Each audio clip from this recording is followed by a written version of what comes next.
Que bênção, querido. Podemos adorar o Senhor juntos, num só espírito, buscar o Senhor Jesus. Hoje nós queremos conversar um pouquinho e a mensagem de hoje, ela fala sobre um tempo de oportunidades. E antes de entrar na mensagem propriamente dito, querido, eu quero incentivar você, não deixe a chama esfriar do seu coração. Não deixe a chama do Espírito Santo esfriar de dentro de você.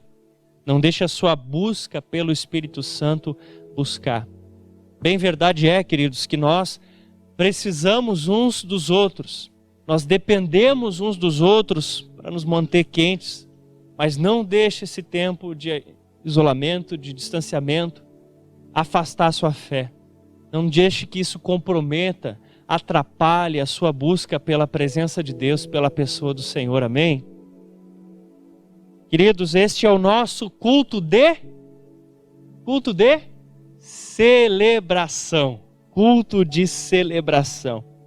E já tenho falado isso em outras oportunidades, que o nosso Deus, Ele é um Deus festeiro.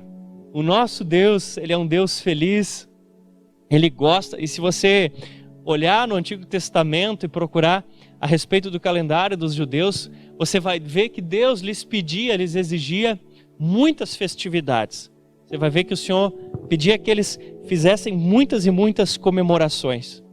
Porque celebrar, comemorar para o Senhor não é simplesmente um pedido dele para nós, mas é uma ordem que ele tem para as nossas vidas. O Senhor deseja que nós sejamos um povo que celebra a sua presença, que se alegra com Ele. E queridos, eu confesso que eu sinto muita alegria na presença do Senhor. A carne, a parte humana do Sidney, né, o velho homem que tenta às vezes ressuscitar, ele é naturalmente triste e muito melancólico. Mas cada vez que eu me aproximo do Senhor, uma alegria começa a tomar conta do meu coração, uma alegria inexplicável, inexplicável. Como você deve ter visto ontem na nossa ministração dos irmãos da GR, em busca da felicidade, inclusive meus parabéns a todos os queridos da GR. O Senhor é essa peça que ela estava faltando no nosso coração, que encaixa em todo e qualquer lugar dentro de nós. Amém, querido? O Senhor é que Ele nos preenche e nos dá essa alegria. Você pode estar em isolamento, em afastamento, não sei como você está chamando, de pessoas, mas da pessoa do Senhor, meu querido, você não pode se afastar. Você tem que estar mais ainda grudadinho com Ele, juntinho dEle, cheio da presença dEle. Amém? E eu quero dizer para você, estes tempos são tempos de oportunidades. Mas talvez alguém possa estar aí dizendo: poxa, pastor, mas como assim? Olha esses tempos que estamos vivendo, olha esse momento que nós estamos passando. Tempo do quê, querido? Tempos diferentes? É verdade. Tempos difíceis, tempos estranhos, no mínimo isso. Sim, tempos diferentes. Mas eu acrescento, tempos de oportunidades. Queridos, é bem verdade que a partir do momento que nós entregamos a vida para Jesus, nós começamos a receber uma intervenção sobrenatural dele sobre as nossas vidas. E nós não estamos mais engessados simplesmente às circunstâncias, mas o Deus que criou o universo, o Deus que criou todas as coisas, toca na nossa vida fazendo verdadeiros milagres. Eu chamo muito de intervenções sobrenaturais na vida daqueles que têm fé. Se você está aí com a sua Bíblia, você pode abri-la em 2 Coríntios, capítulo 2, versículo 14. 2 Coríntios 2, 14. Onde diz assim: mas graças a Deus, que sempre nos conduz vitoriosamente. Se você usa Almeida, diz triunfantemente. Mas graças a Deus que sempre nos conduz vitoriosamente. Tem um outro texto que eu quero convidar você a abrir a sua Bíblia ainda, Romanos, no capítulo 8, versículo 28, e diz: sabemos que Deus age através de todas as coisas para o bem daqueles que o amam, daqueles que são chamados segundo o seu propósito. Olha só que coisa linda, querido. Olha só que coisa. E eu quero ressaltar algumas partes desse versículo. Algumas palavras chaves dentro desses 2 versículos. Uma que Deus age. Você pode dizer isso comigo? Deus age. Querido, Deus ele não está como que, sabe, tendo perdido o controle do que está acontecendo. Quando nós pegamos o livro de Apocalipse e começamos a ver a respeito das coisas que ainda vão acontecer, meu querido, Deus só revelou para João o Apocalipse porque para ele aquelas coisas na verdade já aconteceram. Deus está acima do tempo. Deus está acima disso. Isso é uma coisa de nós humanos.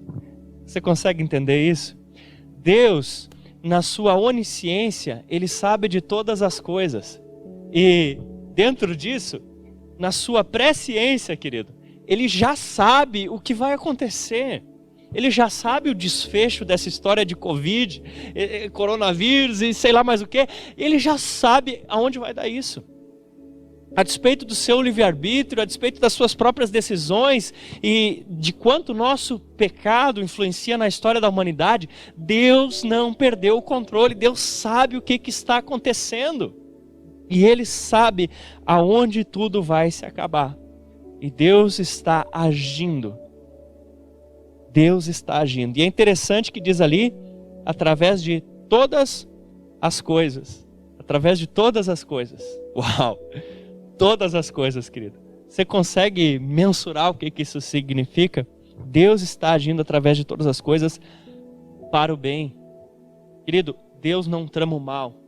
Deus não planeja o mal. Deus é bom. Deus é amor. E diz que Ele está agindo através de todas as coisas para o bem daqueles que o amam. Daqueles que o amam. Se Deus é o Deus de bem e faz o bem, quanto mais ainda para aqueles filhos amados que também o amam. E diz segundo o seu propósito. Quando nós vivemos fora do propósito, nós deixamos de desfrutar de tudo aquilo que Deus tem para nós. Mas quando nós nos aliamos com a vontade dEle, nós desfrutamos, querido. Sabe, cada vez que um espremedor de laranjas tenta viver como um ralador de repolho, não vai desfrutar de tudo aquilo para o qual ele foi chamado, do propósito de Deus para a sua vida. Então viva 100% dentro daquilo que Deus está te chamando. Nós não sabemos exatamente como é que vai terminar essa história de Covid. Nós não sabemos exatamente até onde vai essa história de coronavírus. Nós não sabemos como vai ser o desfecho de tudo isso. Mas uma coisa eu sei, e baseado nesses 2 versículos que nós estudamos aqui. Deus age através de todas as coisas para o bem daqueles que o amam, que são chamados segundo o seu propósito.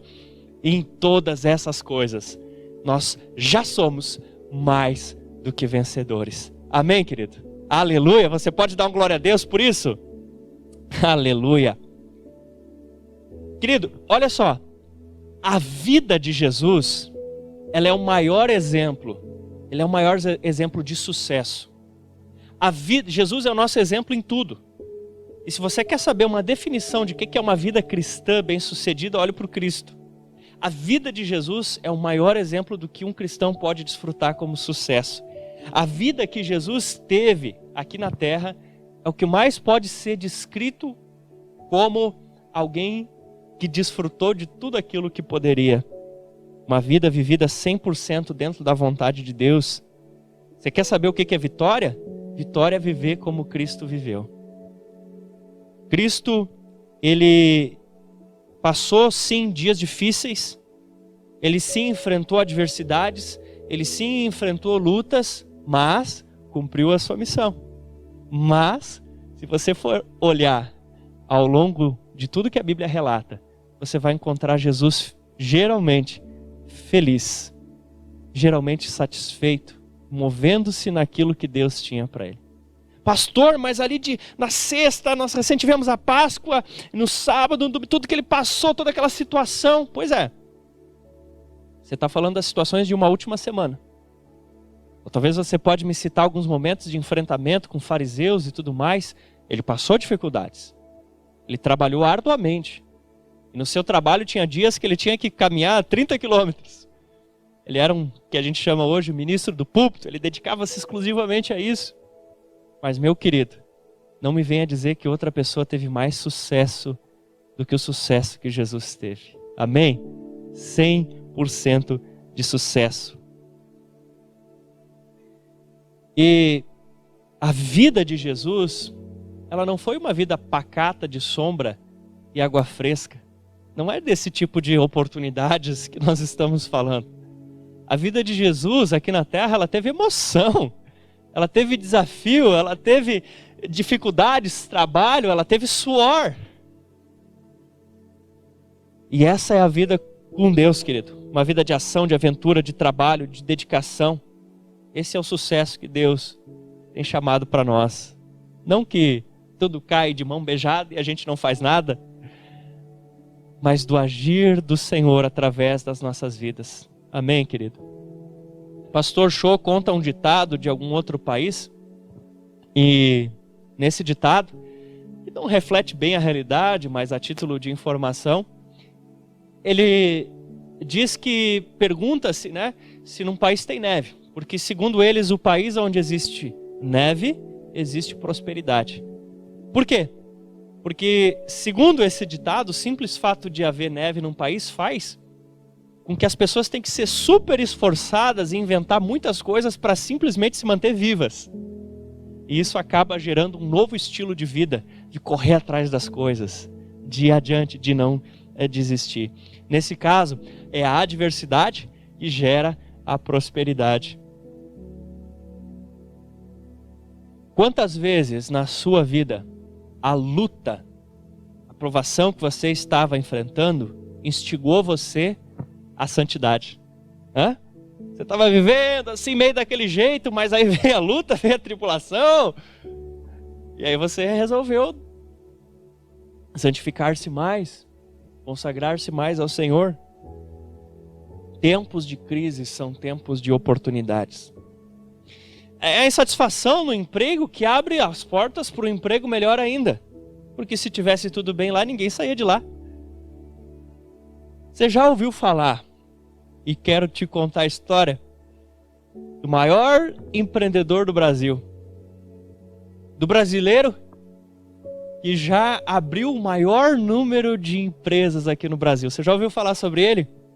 Eu acredito que você já ouviu falar, porque seguido falam sobre ele nos telejornais, nos jornais, nas rodas de conversa, nos postos de gasolina, até nos barzinhos.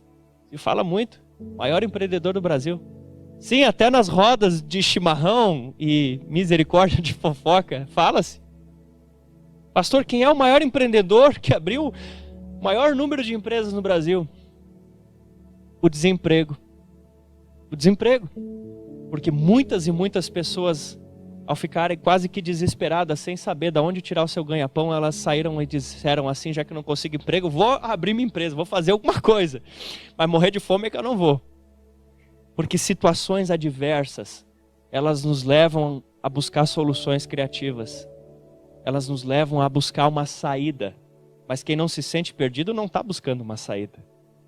A toda a crise, ela nos gera oportunidade. Você consegue dimensionar isso? Quantas vidas nós, para a honra e glória do Senhor Jesus, vamos poder alcançar também através dessa crise. E além disso, querido, não me leve a mal, mas eu estou entusiasmado com o que pode acontecer se nós, filhos de Deus, aproveitarmos as oportunidades também que estão surgindo. Aqueles que estão recomendados e necessitados de ficar de fato isolados em suas casas, tem tanto curso online se abrindo, quem sabe esse vai ser a oportunidade do seu novo emprego, da sua promoção no emprego em que você está hoje. Quem sabe aqueles mais vulneráveis recebendo lá essa ajuda de 1.200 por casa, talvez estava desempregado, com esse dinheirinho vai conseguir começar a fritar uns risoles e vender, sei lá. Quem sabe essa é uma oportunidade. Ou aqueles que já começaram a pagar algum financiamento, receberam uma pausa, com esse dinheiro vão conseguir fazer algum tipo de aplicação, negócio, não sei, pagar uma conta. Sabe, ou para outros, vão adquirir seu imóvel, vão ganhar 6 meses sem precisar começar a pagar. Porque se por um lado as pessoas, algumas estão ficando sem dinheiro, por outro tem outras empresas loucas para vender o seu produto no mercado. A gasolina despencou e existe uma reorganização geral no comércio, onde quem sabe vai ser o momento onde a sua empresa vai conseguir entrar em mercados onde ela não tinha alcançado ainda.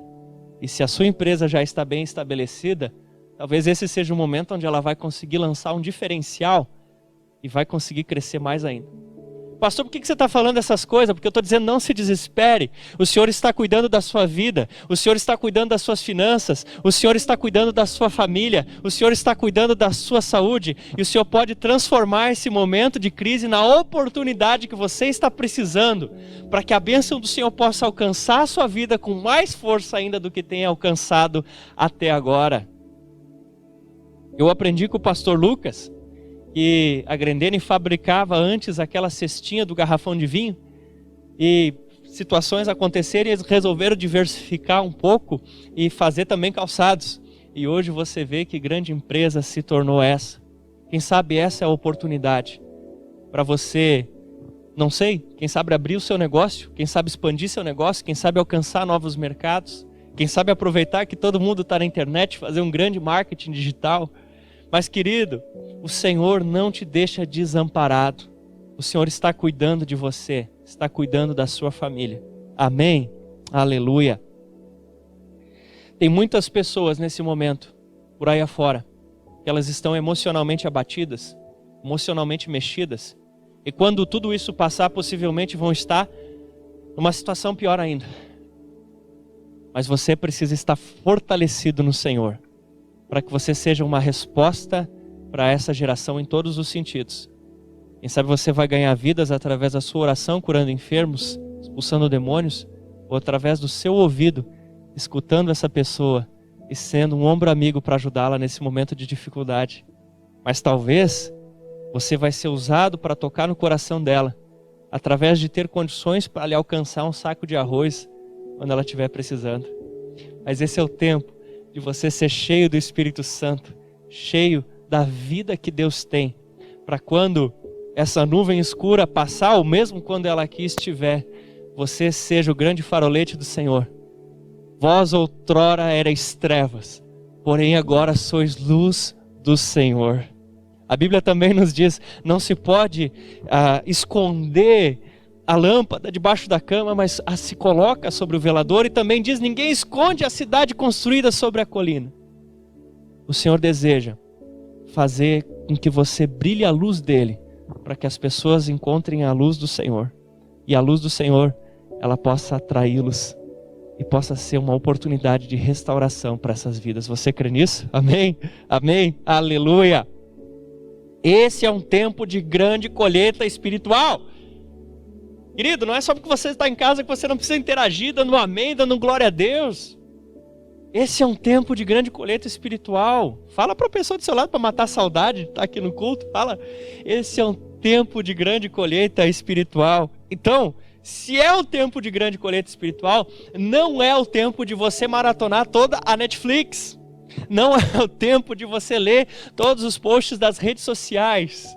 É o tempo de você amar o seu Deus e a sua família, os seus irmãos e o povo que está perdido como você jamais amou antes na sua vida. É tempo de orar, de ler, de trabalhar, de estudar, de evangelizar. Em Jeremias 32, diante de uma crise e da eminente destruição do país, o Senhor fala para Jeremias, compra um terreno. E Jeremias fica meio assim, como comprar um terreno? O Senhor mesmo me mandou profetizar que o país vai ser destruído e agora o Senhor diz, compra um terreno. Mas Deus queria dar um recado para ele, para mostrar que por mais que naquele momento era um momento de crise, um dia aquele país seria reconstruído. Um dia aquele tempo de dificuldade ele passaria. E esse mesmo Jeremias, depois ele escreve lá em Lamentações capítulo 3, versículo 21, quero trazer à memória o que me pode dar esperança. Ele escreve esse versículo quando o país no qual o terreno que Deus mandou ele comprar já tinha sido destruído. E ele diz, quero trazer à memória o que me pode dar esperança. Quero trazer à memória o que me pode dar esperança. A igreja de Jesus já passou por muitas situações mais adversas que essa. E a igreja de Jesus nunca parou de crescer. E ela não vai parar de crescer agora. É tempo de uma grande colheita espiritual. É tempo de seguir em frente e seguir com fé. Amém. Dando graças a Deus. Efésios capítulo 5, versículos 19 e 20 diz: dando graças a Deus constantemente por todas as coisas. Quando o inimigo ele pensa que talvez não vá conseguir derrotar você, ele tenta no mínimo roubar um pouco da sua fé, desanimar. Eu quero contar para você a história de quando o povo de Judá ele estava muito afastado de Deus, o povo de Jerusalém estava muito desviado daquilo que era a vontade do Senhor para os seus dias. Mas então se levanta um rei diferente, o rei Ezequias, e o rei Ezequias começa a fazer uma série de reformas estruturais no país. Mas não somente isso, Ezequias começa a fazer também reformas na fé da sua população daquele país. Ele se humilha diante de Deus, o povo se humilha diante de Deus, e Jerusalém, aliás, entra numa nova fase, num novo tempo sobre aquele país. Então, Senaqueribe, rei da Síria, ele manda mensageiros para passarem a seguinte mensagem: nós vamos atacar Jerusalém, vamos matar todo mundo, então por isso se entreguem antes da gente fazer isso. Observa a estratégia de Satanás através desse rei. Isaías capítulo 36, versículo 12. Isaías 36, versículo 12.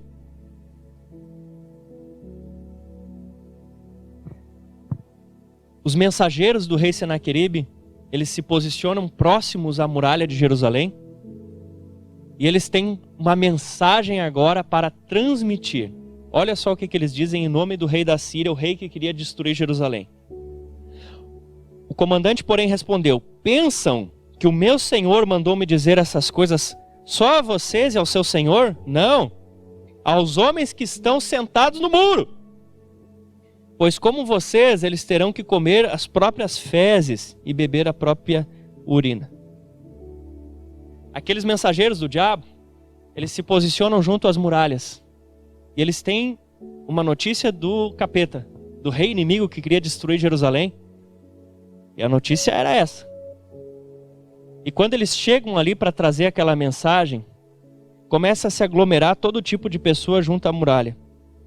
Todos os curiosos começam a chegar perto para ouvir o telejornal da desgraça. Eles começam a se aglomerar e parar e ver, vamos ouvir o que o inimigo vai falar. Vamos ver o que o inimigo está dizendo, vamos escutar, vamos prestar atenção. E em vez daqueles amigos falarem em aramaico, que era como se fosse o inglês da época, eles falam em hebraico, a língua que todos os fofoqueiros de Jerusalém, todos os opositores, todos poderiam escutar. Todos que estavam sentados em cima do muro. Sai de cima do muro, querido. Sai de cima do muro, já é tempo de você se consolidar no Senhor. Já é tempo de você se firmar no Senhor. Já é tempo de você ter sua fé restaurada. Vai ficar esperando até quando, querido? Vai ficar esperando até quando? Sabe? Não deixe para depois. Essa é a hora de você se consertar com Deus. Essa é a hora de você buscar o Senhor. E eles ficam ali perto da muralha falando para quem estava sentado na beira do muro: nós vamos matar vocês. Vocês vão morrer. Para não precisar falar e você me achar mal educado, eu vou ler de novo o trechinho aqui. Ele fala: pois vocês, eles terão que comer as próprias fezes e beber a própria urina. Eles começam a falar isso na beira da muralha. E eles se humilham diante de Deus. O rei se humilha, o povo se humilha, eles buscam a Deus, eles buscam uma saída, eles buscam uma solução. Se fosse acontecer de fato aquela luta, seria uma luta como se fosse o Brasil contra a China. Seria impossível de Jerusalém vencer aquela batalha. Não havia a menor possibilidade. Mas eles creem no sobrenatural de Deus. E a palavra nos diz em Isaías 37, 36, que eles clamaram ao Senhor, eles buscaram ao Senhor, e diz assim: então o anjo do Senhor saiu e matou 185 mil homens no acampamento, assírio. Quando o povo se levantou na manhã seguinte, só havia cadáveres. 185.000 daqueles que estavam ali acampados, dizendo: vocês vão comer as próprias fezes e beber a própria urina. Daqueles que debochavam e diziam: quem é esse Deus de vocês? Olha o que nós fizemos nos outros ao redor. Quem é esse Deusinho de vocês? Porque houve, não todos, mas porque houve alguns ali crentes e tementes a Deus que aplicaram fé, clamaram a Deus, se humilharam diante do Senhor. Porque a palavra do Senhor, ela nos diz: se o meu povo, que se chama pelo meu nome, se humilhar, orar e se converter dos seus maus caminhos, eu, Senhor, ouvirei dos céus, perdoarei os seus pecados e sararei a sua terra. A solução é que todos se arrependam. Todos os filhos de Deus. Porque fala: se o meu povo, nós precisamos nos humilhar e clamar a solução de Deus, a intervenção de Deus sobre as nossas vidas, sobre a nossa cidade, o nosso estado, o nosso país, sobre esse planeta, em nome de Jesus. Moral de toda essa história, querido: viva o que Deus tem para você viver com intensidade. Seja um homem, seja uma mulher de fé. Creia no sobrenatural de Deus. Faça o que estiver ao seu alcance e creia que Deus move além daquilo que a nossa natureza permite. Não curve os seus ombros para a derrota. Dias difíceis podem existir, mas o seu destino final é a vitória. Milagres acontecem. Milagres existem. O nosso Deus é um Deus de ontem, de hoje e o será para sempre. Eu já ouvi dizer diversas vezes, não sei quem inventou isso, mas eles falam: se a vida te dá limões, faça uma limonada. As crises geram oportunidades. Você deve ter visto essa semana, a gente na live com o pastor Wagner, a gente conversava ali, né? E se não houvesse um Golias no caminho de Davi, ele foi um desafio transformado em um degrau para Davi subir e viver aquilo que Deus tinha para ele. Nós não estamos dizendo, querido, que não vamos nos cuidar. Não, nós vamos nos cuidar. Nós seremos prudentes, nós tomaremos as medidas necessárias. Não estamos negando a pandemia, não estamos negando a crise, não é nada disso. Nós só estamos dizendo que em meio a tudo isso nós temos fé no Deus que fez os céus e a terra. Nós temos fé nesse Senhor Deus Todo-Poderoso. Amém?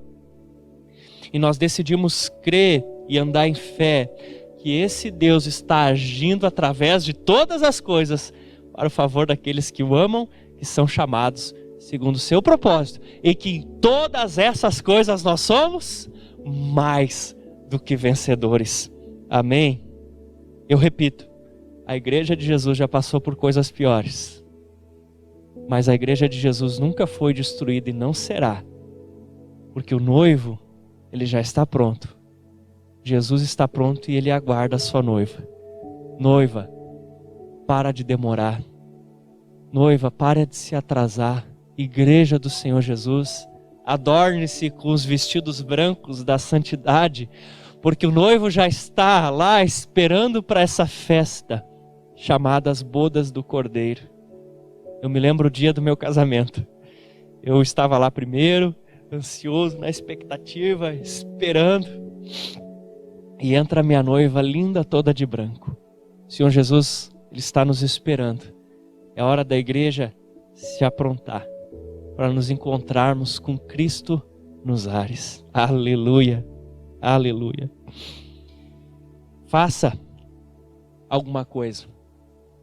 Que Deus te dê sabedoria para que você possa desfrutar desse tempo. Desfrutar dessas oportunidades. Convido você nesse momento, feche os teus olhos. Feche os teus olhos, querido, mesmo estando aí na sua casa. Se você se concentrar melhor no Senhor, em reverência, quiser colocar-se de joelhos, enfim. Mas concentre-se no Senhor nesse momento. Largue seu dispositivo móvel do lado. Senhor Jesus, se fosse para simplesmente acreditar naquilo que os olhos veem não seria fé. Mas a tua palavra nos revela que fé é a certeza de coisas que se esperam, a convicção de fatos que não se veem. Então nossos olhos hoje, eles não veem. Eles não veem, eles veem, os nossos olhos naturalmente enxergam, Senhor, a crise. Mas na fé, Senhor, nós cremos que toda crise evoca oportunidades. Por isso nós te clamamos, Senhor, aumenta-nos a nossa fé. Aumenta a nossa fé, Senhor. Aumenta a nossa fé, Senhor. Aumenta a fé desse empresário de que a sua empresa vai encontrar, Senhor, uma criatividade, uma solução nesse momento. Aumenta a fé desse irmão que está preocupado de talvez perder seu emprego, Senhor, para que ele encontre a saída e a resposta certa que dos lábios vem do Senhor. Aumenta a fé, Senhor, dessa família, Senhor. Aumenta a fé, aumenta-nos a nossa fé, nós te clamamos agora em nome de Jesus. Ensina-nos a enxergar as oportunidades que estão diante de nós, talvez de cursos, de capacitações, não sei, mas aumenta-nos a nossa fé, aumenta-nos a expectativa. E Senhor, ajuda-nos a melhorarmos o nosso relacionamento contigo, porque nada disso tem valor se em primeiro lugar nós não resolvemos o distanciamento social entre nós e o Senhor. Porque de nada adianta voltarmos a termos contato com todo mundo se não resolvermos o problema do distanciamento social entre nós e o Senhor, causado pelo vírus do pecado. Por isso nós te pedimos, Senhor, ajuda-nos a entrar no secreto e nos prepararmos para essa grande colheita que está chegando.